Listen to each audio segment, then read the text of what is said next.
آپ نے کبھی سوچا ہے کہ کچھ خیالات کا اپنا وزن ہوتا ہے؟ ایک ایسا غیر مرئی بوجھ جو ہم سب اپنے ساتھ لیے پھرتے ہیں۔ آج ہم انہی نامکمل خیالات کے پوشیدہ وزن پر بات کریں گے۔ یہ خیالات صرف پس پردہ نہیں رہتے، نہیں، یہ آپ کے ساتھ رہتے ہیں، سرگوشیاں کرتے ہیں اور آپ کے ذہن میں جگہ گھیرتے ہیں۔ یہ وہ ذہنی شور ہے جو مسلسل ہماری توجہ بھٹکاتا رہتا ہے۔ اور یہ کسی بھی شکل میں ہو سکتے ہیں، ہے نا؟ وہ آدھا لکھا ہوا مضمون، وہ ضروری بات چیت جو ہمیشہ ٹل جاتی ہے، یا وہ بزنس آئیڈیا جس پر ریسرچ تو کی لیکن کبھی اسے شروع کرنے کی ہمت نہیں ہوئی۔ یہ سب اکیلے میں شاید چھوٹے لگیں، لیکن مل کر ایک بہت بھاری ذہنی بوجھ بن جاتے ہیں۔ اور یہ صرف ایک احساس نہیں ہے، کبھی کر لیں گے کہ سوچ کی ایک حقیقی، ایک قابل پیمائش قیمت ہوتی ہے۔ آئیے ذرا اس ذہنی توانائی کے ضیاع کو سمجھتے ہیں جو اس کی وجہ سے ہوتا ہے۔ اسے سمجھنے کے لیے ایک زبردست اصطلاح ہے، انرجی لیک، یعنی توانائی کا رساؤ۔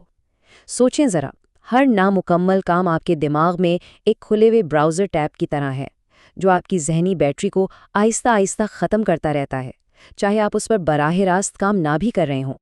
اور یہ سفر بہت خطرناک ہوتا ہے۔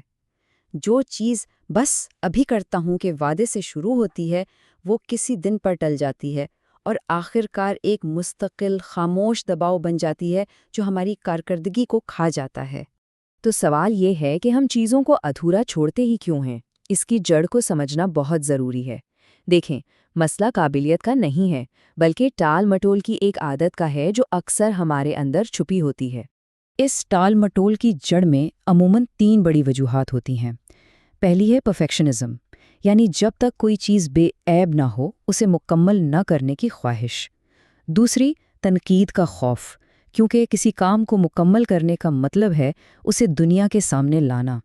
اور تیسری، رفتار کا ٹوٹ جانا، کیونکہ ایک بار تسلسل ٹوٹ جائے تو دوبارہ شروع کرنا بہت مشکل لگتا ہے۔ یہاں فرق بالکل صاف نظر آتا ہے۔ ایک طرف ہے کام کو مکمل کرنا، جس سے رفتار، وضاحت اور ترقی ملتی ہے، اور دوسری طرف ہے پرفیکٹ کے پیچھے بھاگنا، جس کا نتیجہ اکثر مفلوج ہونا، تاخیر اور ذہنی بوجھ کی صورت میں نکلتا ہے۔ تو اصل بات یہ ہے کہ ترقی پرفیکٹ کام سے نہیں بنتی، یہ آگے بڑھنے اور بہتر بناتے رہنے سے بنتی ہے۔ قدم اٹھانا، چاہے وہ چھوٹا ہی کیوں نہ ہو، یہی ترقی کا اصل انجن ہے۔ چلیں، ہم نے مسئلے کو تو سمجھ لیا، اب اس کے حل کی طرف آتے ہیں، ایک ایسا فریم ورک جو آپ کو کنٹرول واپس دلائے گا۔ تو سوال یہ ہے کہ اس ذہنی بوجھ کو ہلکا کیسے کریں اور اپنی توجہ واپس کیسے لائیں؟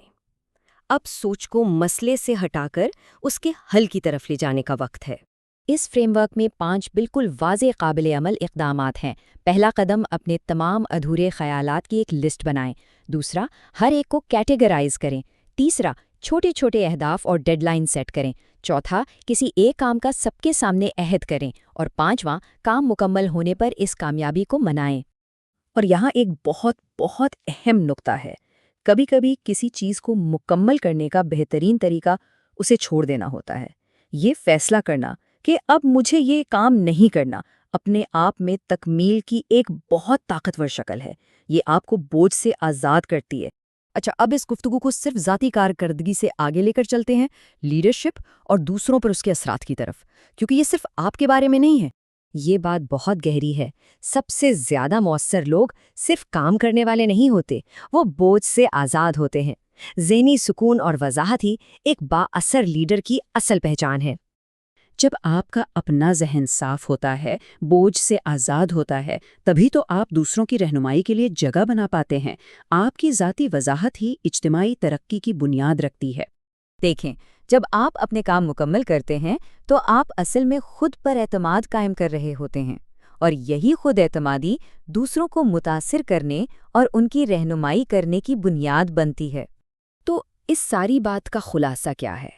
ترقی صرف یہ نہیں کہ آپ کیا نیا بناتے ہیں، ترقی یہ بھی ہے کہ آپ کیا پرانا صاف کرتے ہیں۔ کبھی کبھی آگے بڑھنے کا سب سے تیز راستہ ان چیزوں کو بند کرنا ہوتا ہے جو آپ کو پیچھے کھینچ رہی ہیں۔